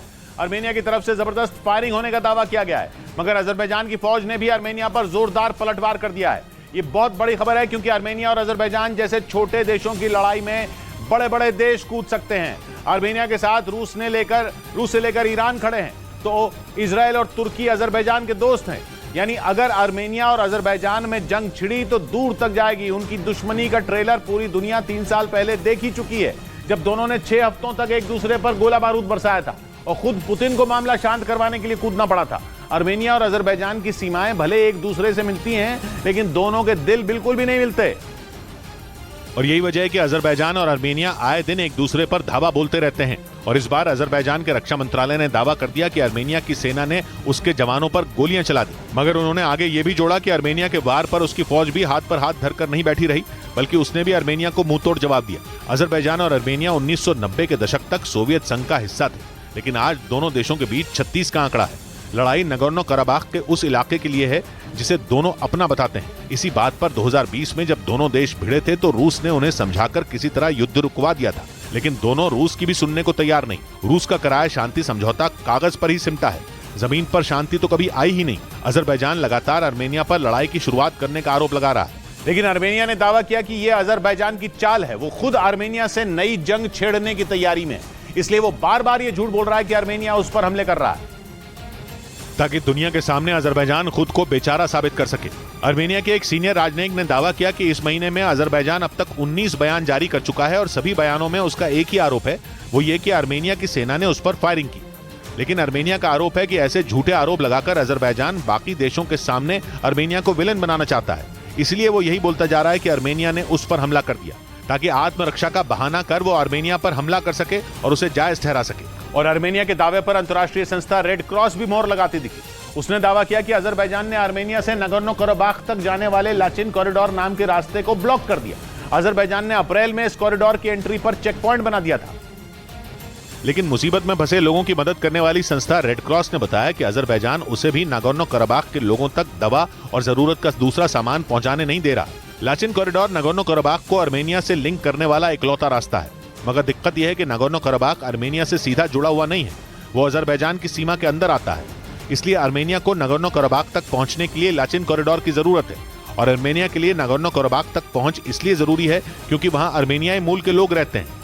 इधर उत्तर प्रदेश के लखीमपुर खीरी से रोंगटे खड़े कर देने वाला एक वीडियो सामने आया, जिसमें एक तेज रफ्तार कार बीच सड़क पर बेकाबू हो गई और उसने वहां से गुजर रहे एक बुजुर्ग को जोरदार टक्कर मार दी। इस घटना का एक वीडियो भी सामने आया जिसमें एक बुजुर्ग साइकिल पर सवार होकर सड़क से गुजरते दिखाई दिए। तभी पीछे से आ रही एक तेज रफ्तार कार ने उनको टक्कर मार दी, जिसके बाद बुजुर्ग साइकिल समेत सड़क पर गिर गए और फिर तेज रफ्तार कार उन्हें दूर तक घसीटती चली गई। इस दौरान आसपास मौजूद लोग भागते हुए बुजुर्ग के पास पहुंचे, लेकिन इससे पहले कि कोई कुछ समझ पाता, कार सवार अपनी कार लेकर वहां से फरार हो गया। उधर कई दिनों तक चली तनातनी के बाद तालिबान ने ईरान को हेलमंद नदी का पानी इस्तेमाल करने की इजाजत दे दी। इस मुद्दे पर ईरान और तालिबान के बीच जंग की नौबत आ चुकी थी, लेकिन तालिबान सरकार ने ईरान को हेलमंद नदी का पानी इस्तेमाल करने की इजाजत देकर इस जंग को टाल दिया, क्योंकि ईरान और अफगानिस्तान दोनों देश इन दिनों भयंकर सूखे की मार झेल रहे हैं।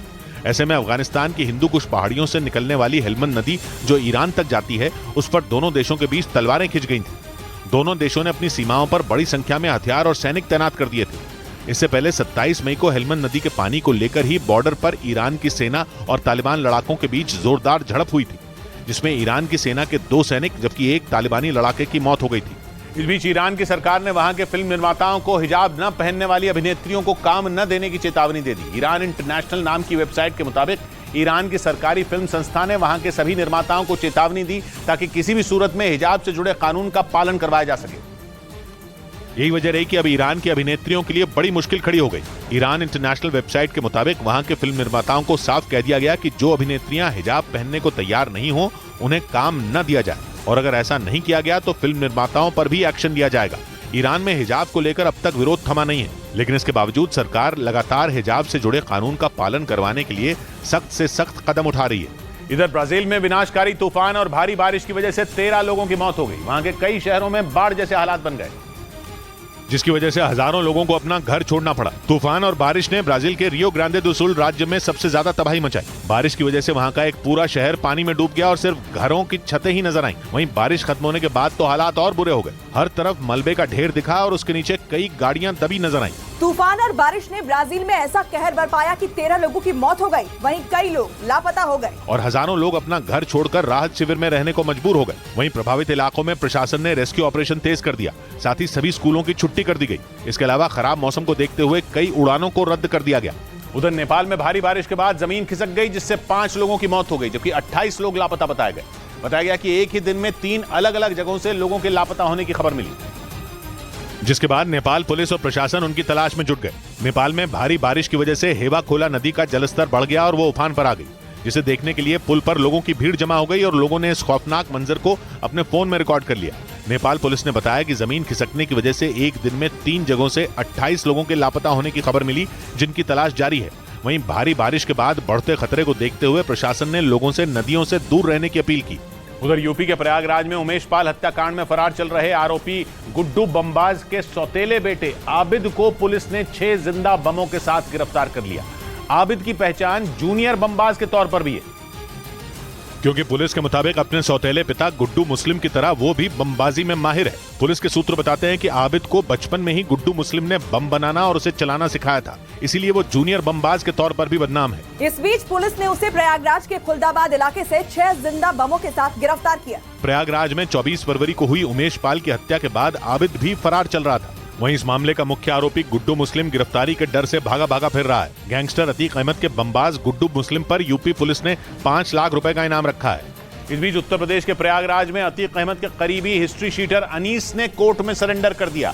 उमेश पाल हत्याकांड में आरोपी अतीक और उसके भाई अशरफ की इसी साल 15 अप्रैल को प्रयागराज में गोली मारकर हत्या कर दी गई थी। लेकिन हत्याकांड में शामिल गुड्डू बमबाज और अतीक की पत्नी शाइस्ता परवीन अब भी पुलिस की गिरफ्त से दूर है। हालांकि इस दौरान प्रयागराज में अतीक के करीबी हिस्ट्री शीटर अनीस ने कोर्ट में सरेंडर कर दिया, जिसके बाद कोर्ट के आदेश पर उसे जेल भेज दिया गया। अनीस के खिलाफ प्रयागराज जिले के उतराव थाने में हत्या समेत 35 से ज्यादा मुकदमे दर्ज हैं। और जिले के फूलपुर थाने की पुलिस ने उसे गैंगस्टर एक्ट में वांटेड घोषित किया था। पुलिस सूत्रों का कहना है कि अनीस अतीक का बेहद करीबी था और उसने अतीक के इशारे पर इलाके में कई बड़ी वारदात को अंजाम दिया था। हालांकि उमेश पाल हत्याकांड से उसका संबंध है या नहीं, इसका पता नहीं चल सका। इधर महाराष्ट्र के मुंबई में एक इलाके का नाम बांग्लादेश रख दिया गया। न सिर्फ बस स्टैंड के साइन बोर्ड पर वहां का पता बांग्लादेश लिख दिया गया, बल्कि लोगों के आधार कार्ड, बिजली बिल, सरकारी दस्तावेजों पर भी बांग्लादेश ही लिखा जाने लगा। राज ठाकरे की पार्टी एमएनएस ने इसका विरोध किया और उसके कुछ कार्यकर्ताओं ने वहां पहुंचकर हंगामा किया। राज ठाकरे की पार्टी के कार्यकर्ताओं ने पहले तो बस स्टैंड पर लगे साइन बोर्ड पर कालिक पोत दी, उसके बाद उसे उखाड़ फेंका। बताया गया कि ठाणे जिले के अंदर आने वाले मीरा भाईंदर के इस इलाके में ज्यादातर आबादी पश्चिम बंगाल के लोगों की है। जो करीब 30-35 साल पहले लोग यहाँ आए थे, धीरे धीरे पूरे इलाके को बांग्लादेश के नाम से पुकारा जाने लगा। लेकिन बाद में वहां रहने वाले लोगों के दस्तावेजों पर भी बांग्लादेश लिखा आने लगा और तो और बस स्टैंड पर भी बांग्लादेश लिख दिया गया। हालांकि नगर निगम ने सफाई दी कि सरकार की तरफ से ऐसा कोई नाम नहीं दिया गया, नहीं कभी नाम बदलने का प्रस्ताव दिया गया। उधर कनाडा में खालिस्तानी आतंकी और 10 लाख के इनामी हरदीप सिंह निज्जर की गोली मारकर हत्या कर दी गई। पंजाब के जलंधर जिले का रहने वाला निज्जर आतंकी संगठन खालिस्तान टाइगर फोर्स का चीफ था। आरोप है कि वो लंबे समय से कनाडा में रहकर पंजाब में माहौल बिगाड़ने की साजिश रचने में जुटा था, जिसकी वजह से भारत सरकार ने उसे डेजिग्नेटेड टेररिस्ट घोषित किया था। और अब खुफिया एजेंसियों के मुताबिक आतंकी हरदीप सिंह निज्जर की कनाडा के सरी शहर में एक गुरुद्वारे के पास मोटरसाइकिल सवार 2 हमलावरों ने गोली मारकर हत्या कर दी। और खुफिया एजेंसी सूत्रों का कहना है कि खालिस्तानी आतंकी निज्जर पिछले कई सालों से कनाडा रह रहा था, जहां से वो भारत के खिलाफ खालिस्तानी आतंकियों को हवा देने में जुटा था। आरोप ये भी है कि निज्जर भारत में एक बड़े आतंकी हमले की साजिश भी रच रहा था। सूत्र ये भी बताते हैं कि हरदीप सिंह निज्जर लॉरेंस बिश्नोई गैंग के गुर्गों को विदेशों में हथियार और पैसों से मदद कर रहा था। इधर चीन और पाकिस्तान से एक साथ निपटने के लिए भारतीय सेना ने लद्दाख में जंग लड़ने की स्पेशल ट्रेनिंग ली। इस सैन्य अभ्यास में सेना की अलग अलग टुकड़ियों ने एक साथ मिलकर अपनी ताकत को परखा और दुश्मन के हमलों से बचते हुए उस पर प्रहार करने का अभ्यास किया। सेना ने जो वीडियो जारी किया उसमें जवान हर तरह के हालात में दुश्मनों को सबक सिखाने की ट्रेनिंग लेते नजर आए। इस अभ्यास में टैंक, तोप, लड़ाकू विमान और हेलीकॉप्टरों का इस्तेमाल किया गया, जिसमें हेलीकॉप्टर के जरिए दुश्मन के इलाकों में सैनिकों को उतारने का अभ्यास भी किया गया। इस मिलिट्री ड्रिल का एक और वीडियो सामने आया जिसमें आसमान से गिरते बमों के बीच भारतीय सेना के ताकतवर टैंक तेजी से आगे बढ़ते दिखे। उनके पीछे घातक हथियारों से लैस कई सैनिक भी हमला करने के लिए चलते नजर आए। इसके साथ ही 2 सैनिक स्नाइपर गन से दुश्मन के ठिकानों को तबाह करते दिखे। वहीं सेना ने ड्रोन उड़ाने की भी ट्रेनिंग ली। उधर दक्षिण अमेरिकी देश अर्जेंटीना में सरकार के एक फैसले के खिलाफ कोल्ला समुदाय के लोगों ने जोरदार प्रदर्शन किया। इस दौरान विरोध प्रदर्शन कर रहे लोग उन्हें रोकने आई पुलिस से भिड़ गए और पुलिस टीम पर पत्थरों से हमला कर दिया। इस दौरान सड़क पर इतने पत्थर बिखरे नजर आए कि लगा मानो वहां पत्थरों की बारिश हुई हो। हालात को काबू में करने के लिए पुलिस टीम को आंसू गैस के गोले दागने पड़े और फायरिंग तक करनी पड़ी। इसके बावजूद प्रदर्शनकारी पीछे हटने को तैयार नहीं थे। हालांकि कुछ प्रदर्शनकारियों को पुलिस के जवान उठाकर ले जाते दिखे। अर्जेंटीना के होहोई प्रांत में बवाल करने वाले कोल्ला समुदाय के लोगों का आरोप है कि सरकार उनके अधिकारों को कम करने के लिए एक बिल लेकर आई है, जिसके तहत किसी भी प्रदर्शन के दौरान उन्हें सड़क जाम करने का अधिकार नहीं होगा। आरोप ये भी है कि वहाँ की सरकार इस इलाके में लिथियम की खुदाई कराना चाहती है, जिसके विरोध में इन लोगों ने कई बार सड़क जाम कर प्रदर्शन किया। इधर लखनऊ के गोमती नगर में 1000 रुपए के लिए एक छात्र की चाकू से गोदकर हत्या कर दी गई। पुलिस के मुताबिक वो छात्र अपने दोस्त के घर पार्टी करने गया था, तभी पैसों के लेन देन पर दोस्तों में विवाद हो गया और उसकी हत्या कर दी गई।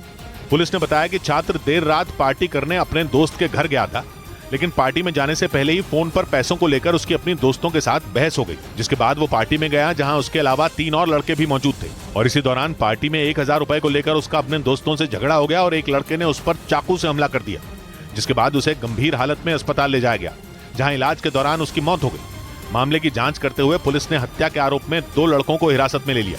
इस बीच आंध्र प्रदेश के विजयनगरम में एक मालगाड़ी के 6 डिब्बे पटरी से उतर गए, जिसके बाद वहां हड़कंप मच गया और आनन फानन में रेलवे ट्रैक को बंद कर दिया गया, जिसका असर रेलवे ट्रैक से आने जाने वाली गाड़ियों पर पड़ा। घटना की जानकारी मिलते ही रेलवे के अधिकारी और कर्मचारी मौके पर पहुंच गए और कई घंटों की मशक्कत के बाद मालगाड़ी के 6 डिब्बों को ट्रैक से हटाया गया। बताया गया कि ट्रेन के डिब्बों में लोहे का सामान भरा था। खबर है कि 15 दिन पहले ही नई रेल लाइन बिछाई गई थी। वहीं घटना की जांच के लिए एक टीम भी बनाई गई। उधर दिल्ली देहरादून वंदे भारत एक्सप्रेस ट्रेन पर पथराव की जांच शुरू हो गई है। जांच सोशल मीडिया पर वायरल हुए एक वीडियो के बाद शुरू की गई, जिसमें मुजफ्फरनगर से गुजरते वक्त दिल्ली देहरादून वंदे भारत एक्सप्रेस पर पथराव का दावा किया गया था।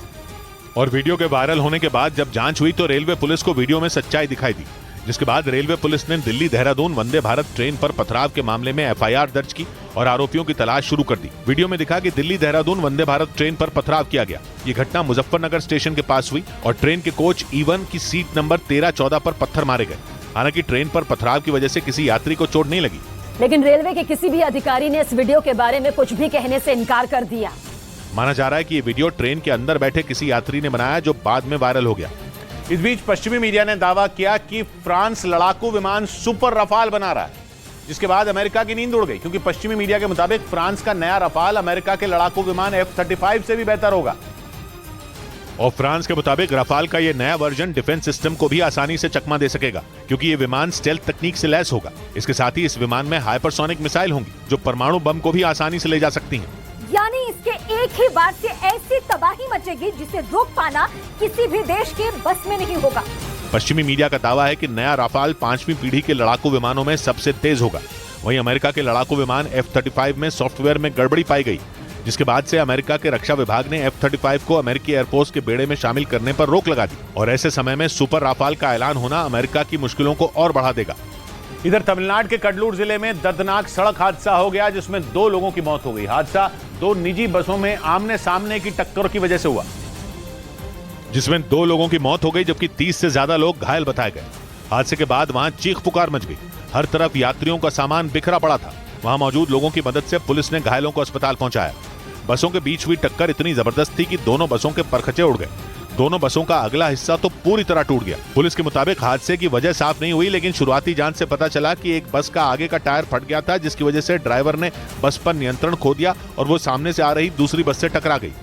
इस बीच मध्य प्रदेश के मुरैना में हुई एक प्रेमी जोड़े की हत्या का आरोप उस लड़की के पिता पर लगा। पुलिस के मुताबिक करीब 15 दिन पहले उन दोनों के गुमशुदा होने की रिपोर्ट दर्ज कराई गई थी, जिसकी जांच के लिए पुलिस ने जब उस लड़की के पिता को हिरासत में लिया तो उन्होंने अपनी बेटी और उसके प्रेमी की हत्या की बात कबूल कर ली और पुलिस के सामने ये माना कि उन्होंने ही प्रेम प्रसंग की वजह से अपनी बेटी और उसके प्रेमी को मारकर उन दोनों के शव चंबल नदी में फेंक दिए थे। उन्होंने देख लिया था और पकड़ लिया था और फिर उनको जो है उनको जो उनकी हत्या कर नदी में सब फेंक दिया है। पुलिस के मुताबिक उन दोनों के प्रेम संबंध से नाराज होने की वजह से उस लड़की के पिता ने यह कदम उठाया, जिसके बाद उन्हें गिरफ्तार कर लिया गया। इसके अलावा जहां आरोपी ने शवों को फेंकने की बात कही, वहां भी पुलिस ने गोताखोरों की टीम और SDRF की टीम लगा दी, ताकि उन दोनों के शव बरामद किए जा सकें। उधर अफ्रीकी देश युगांडा के एम्पोन्वे में एक स्कूल पर हुए आतंकी हमले में 40 से ज्यादा लोगों की मौत हो गई।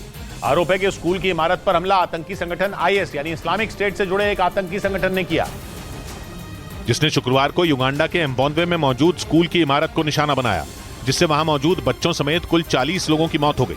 युगांडा की सरकार का आरोप है कि यह हमला आतंकी संगठन ADF यानी एलाइड डेमोक्रेटिक फोर्सेस के आतंकियों ने किया।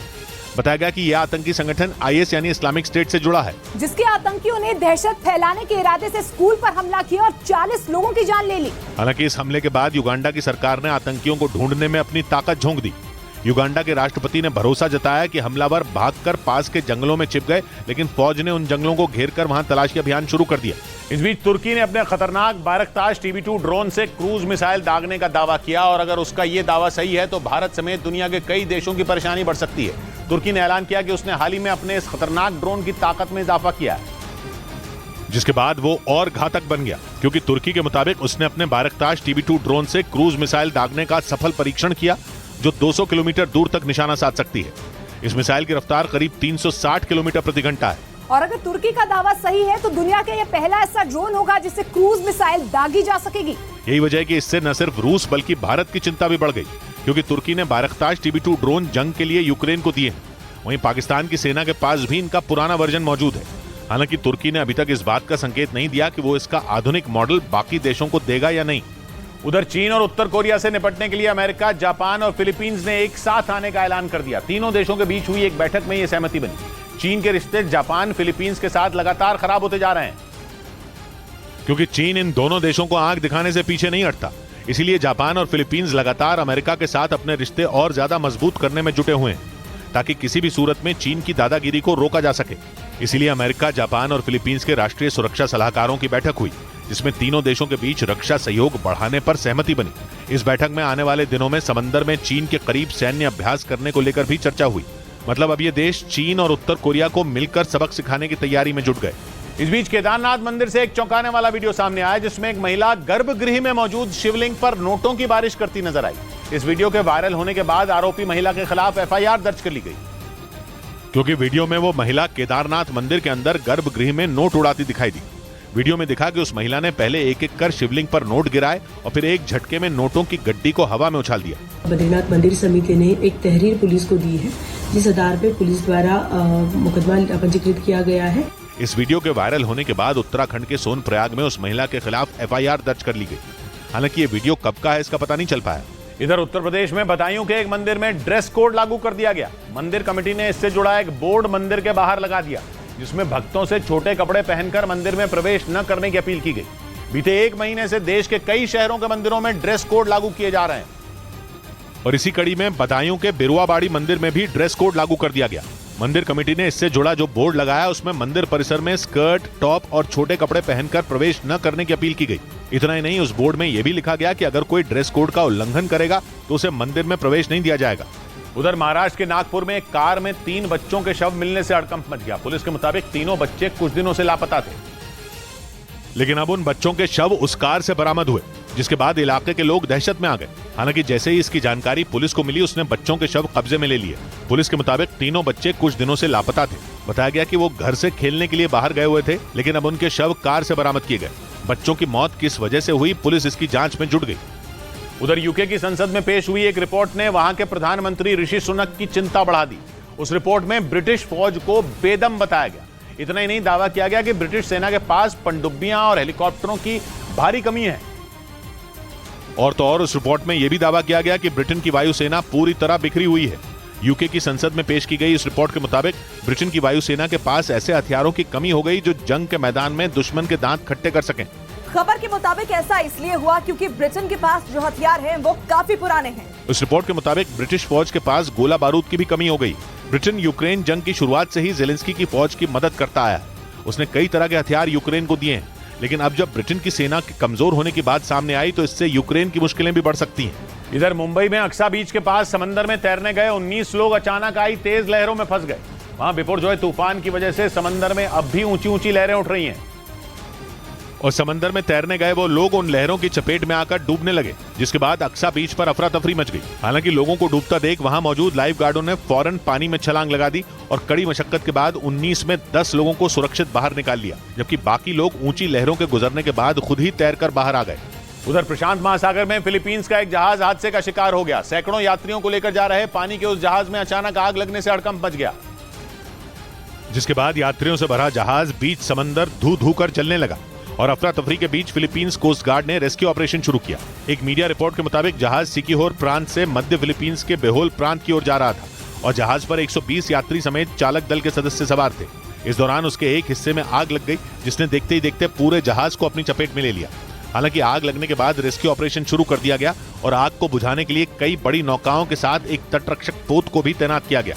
इस दौरान वहां कोस्ट गार्ड के कर्मी एक दूसरे जहाज से वाटर कैनन का इस्तेमाल कर आग बुझाने की कोशिश करते भी दिखे। ये सोचिए कि क्यों हवा पे जोर चल नहीं रहा। ये सोचिए कि क्यों हवा पे जोर चल नहीं रहा। किसी भी रुख से आपका चिराग जल नहीं रहा। सौबात की एक बात कही नुसरत ने, सफर में एक हुजूम था मगर ये राज अब खुला कि कोई भी यहां किसी के साथ चल नहीं रहा। मिलते हैं कल, घड़ी जब इशारा करेगी 9 बजे रात का। वक्त फिर होगा 100 बात की एक बात।